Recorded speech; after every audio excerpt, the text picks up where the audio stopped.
Hello છોકરાઓ, આજે આપણે શીખવા જઈ રહ્યા છીએ ગ્લેશિયર વિશે. ગ્લેશિયરને કેવી રીતે બોલી શકાય? એ છે GLACIERS. તો ગ્લેશિયર એ શું છે? એ ક્યાં જોવા મળે? એ મનુષ્યને કેવી રીતે ઉપયોગી થઈ શકે છે? આ થોડા પ્રશ્નો છે જેના જવાબો આપણે તરત જ આપવાના છે. તો ચાલો હવે આપણે એક વિડીયો જોઈએ જેનું નામ છે સુરસ પ્લેનેટ ગ્લેશિયર. સુરુ એક છોકરીનું નામ છે જેની ઉંમર 8 વર્ષની છે અને જે જીવનમાં કરી રહી છે એ પોતે એક એક્સપ્લોરર છે અને એક સાહસિક છે. આ વિડીયો દક્ષિણ ન્યૂઝીલેન્ડ ટાપુ પર શૂટ કરાયો છે. ચાલો હવે જોઈએ અને પછી અમારી પાસે તમારા માટે થોડાક પ્રશ્નો છે.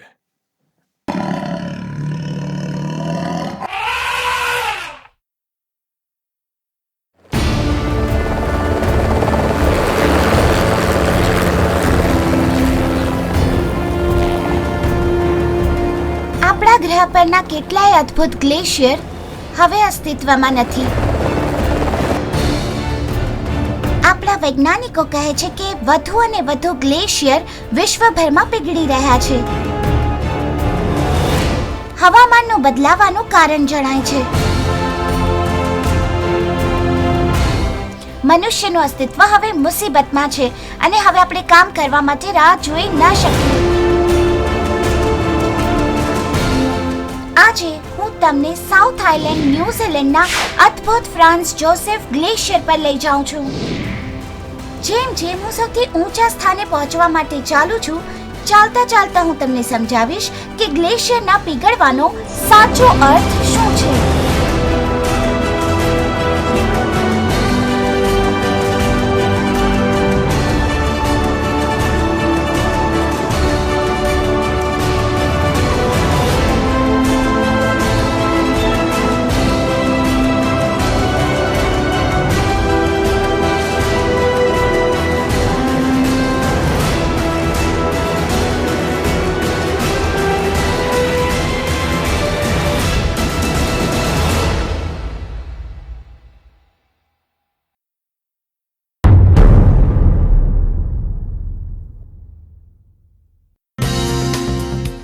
પહેલા આપણે એ સમજીએ કે ગ્લેશિયર શું છે.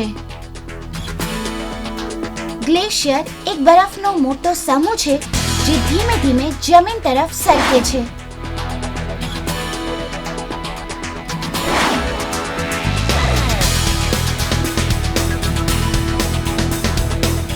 જ્યારે બરફ લાંબા સમય માટે એક જગ્યાએ જમા થાય છે ત્યારે ગ્લેશિયર બને છે. પડતા બરફના દબાણને કારણે ગ્લેશિયરની નીચે બરફના સ્તર પર એ બહુ ધીમે ધીમે નદીની જેમ વહેવા લાગે છે. કેટલાક ગ્લેશિયર ફૂટબોલ જેટલા નાના હોય છે તો બીજા સેંકડો કિલોમીટર જેટલા લાંબા પણ હોઈ શકે છે.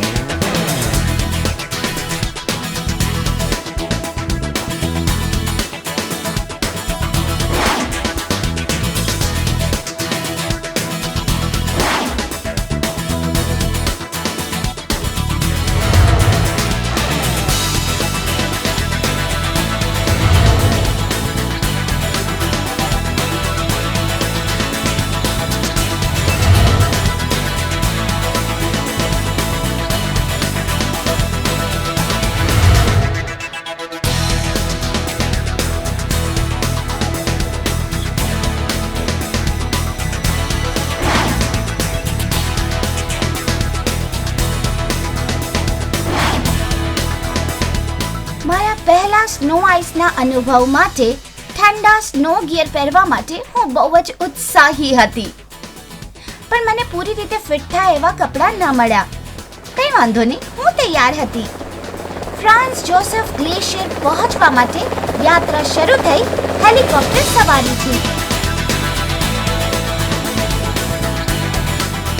મારી આજુબાજુ અદ્ભુત વેલી અને વિશાળ પર્વતોની સાથે મારા જીવનની હેલિકોપ્ટરની સૌથી પહેલી સવારી કરવાની મને બહુ મજા આવી. જ્યારે હું આ સુંદર દ્રશ્યોની મજા લઈ રહ્યું છું, હું ઉદાસ પણ છું કે જેમ લોકો થોડા વર્ષો પહેલા જતા હતા એવી રીતે તમે કોઈ પણ એક ગ્લેશિયર પર હાઇકિંગ નહીં કરી શકો. હા, પીગળતા ગ્લેશિયરે હાઇકિંગને અશક્ય બનાવ્યું છે. ખૂબ જ ઈઝી હતી, કોઈ પણ વિમાનમાં સવારી કરીએ ને એમ જ. ગ્લેશિયર પર ચાલવા માટે ઠંડી વસ્તુની જરૂર પડે છે, જેમ કે બરફની કુહાડી અને ક્રેમ્પોન્સ. મારા સારા ગાઈડ એજે મને ક્રેમ્પોન્સ પહેરવામાં મદદ કરી, પણ કોઈ કારણથી મને બરફની કુહાડી ન આપી.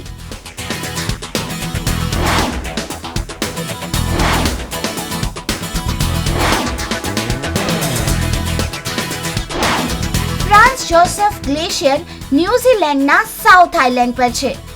ગ્લેશિયરનું નામ 1865માં જર્મન સંશોધક જુલિયસ વો હાસે ઓસ્ટ્રિયાના બાદશાહ ફ્રાન્સ જોસેફ વનના નામે રાખ્યું.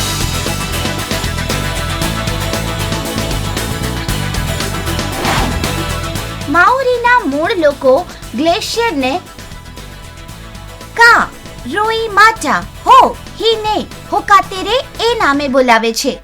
માઓરી નામો સામાન્ય રીતે બહુ લાંબા હોય છે.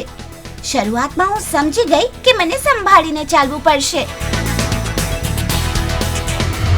બધાથી પહેલી વસ્તુઓમાં મારું ધ્યાન ગયું પીગળતા બરફ ઉપર.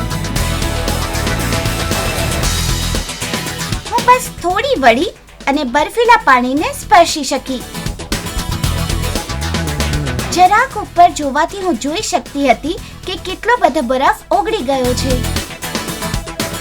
પછીની વસ્તુ જેના ઉપર મારું ધ્યાન ગયું એ હતો ક્રેવિસ, બરફની સપાટી ઉપરની એક ઊંડી તિરાડ. તિરાડ ત્યારે બને છે જ્યારે એક બરફનો સ્તર બીજા સ્તર કરતા જલ્દી ચાલે છે.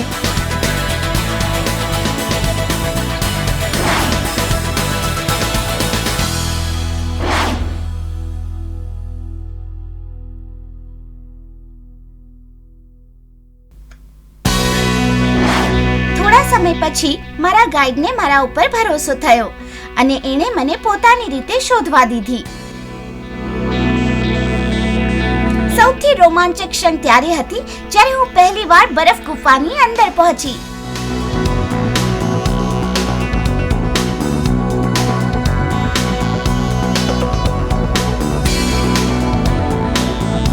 થોડા મનોરંજન પછી મારા ગાઈડને અને અમને બંનેને ચાલવામાં મજા આવવા લાગી. મેં ચડવાનું ચાલુ રાખ્યું અને પછી મેં મારી તરસ છુપાવી. કેટલું તાજું છે! દુનિયાનું સૌથી તાજું પાણી છે.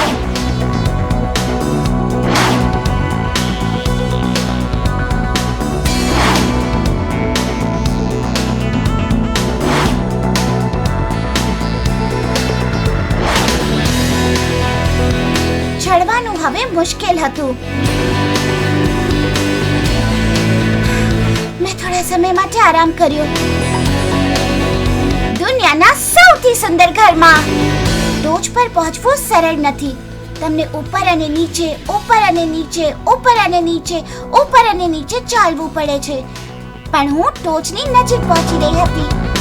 જો મને ડર લાગે તો હું અહીંયા હોત. સંભાળીને ચાલ. આ ખરેખર ખૂબ મુશ્કેલ છે. રસ્સી પકડીને ચાલજે, ચિંતા નહીં કર. હા, આવ, ધીમે ધીમે આવ, મારી પાછળ. હા, બસ સંભાળીને. અમે લગભગ પહોંચી ગયા. હું ટોચ પર પહોંચી ગઈ. આ ખરેખર ખૂબ જ સારું લાગી રહ્યું છે. હું ઈચ્છતી હતી કે હું વધારે ઊંચે પહોંચું, પણ એ બહુ જોખમી હતું. એ કલ્પના કરવી બહુ મુશ્કેલ છે કે આ સુંદરતા ચાલી જશે અને ગ્લેશિયર પર ચાલવાનું બંધ થશે. મને ખાતરી છે આપણે એના માટે કંઈક કરી શકીએ છીએ. તમને ખબર છે આપણે કંઈ નહીં કરીએ તો શું થશે? ગ્લેશિયરના ટોચ પર બનેલા સરોવરો ઓગળતી મોસમના કારણે પૂરનું કારણ બનશે. તાજા પાણીનું વધુ પ્રમાણ સમુદ્ર ઇકોસિસ્ટમને બદલાવી દેશે. ઘણા પ્રકારના કોરલ્સ ખારા પાણી પર આધારિત છે.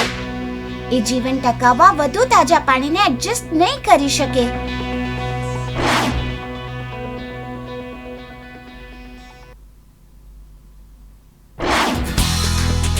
મોટા આઈસબર્ગ્સ જે તૂટે છે એ શિપિંગ માટે ખૂબ જ જોખમી છે. આઈસ એવલાન્ચેસ જે ગ્લેશિયર પરથી પડે છે એ હાઇકરો માટે ખૂબ જ ખતરનાક છે. મારા ગાઈડે મને કહ્યું કે ઉતરવું વધારે મુશ્કેલ થશે.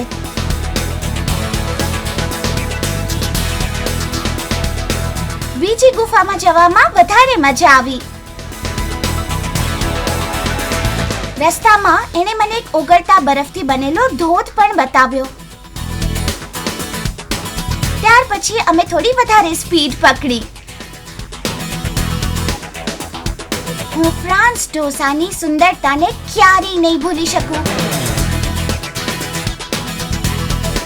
લગભગ બરફ ઉપર 2 કલાક થયા હતા અને મને ભૂખ લાગી હતી, તો પણ મને વધારે જોવાની ઈચ્છા હતી. મને બીજી એક ઊંડી તિરાડ દેખાઈ. હું ઈચ્છું છું કે આગામી શિયાળામાં ઘણો બરફ પડે અને ફ્રાન્સ જોસેફ બરફથી ભરાઈ જાય. હવે અમે એ જગ્યાએ પહોંચી રહ્યા હતા જ્યાં હેલિકોપ્ટર અમને પાછું લઈ જવા માટે તૈયાર હતું.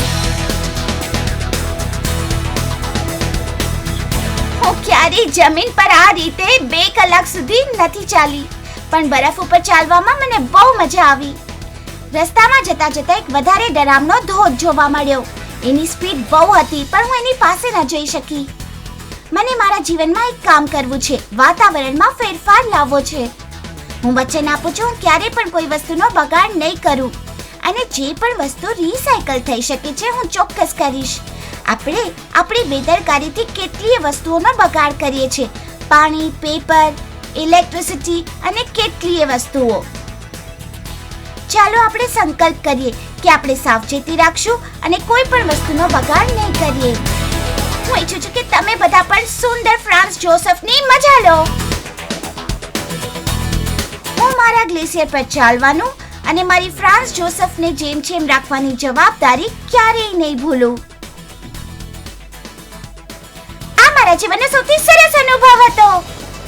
હું નસીબદાર છું કે ફ્રાન્સ જોસેફ પર ચાલી શકી અને ઈચ્છું છું કે હવેના વર્ષોમાં લાખો લોકો એ ગ્લેશિયરનો આનંદ માણી શકે.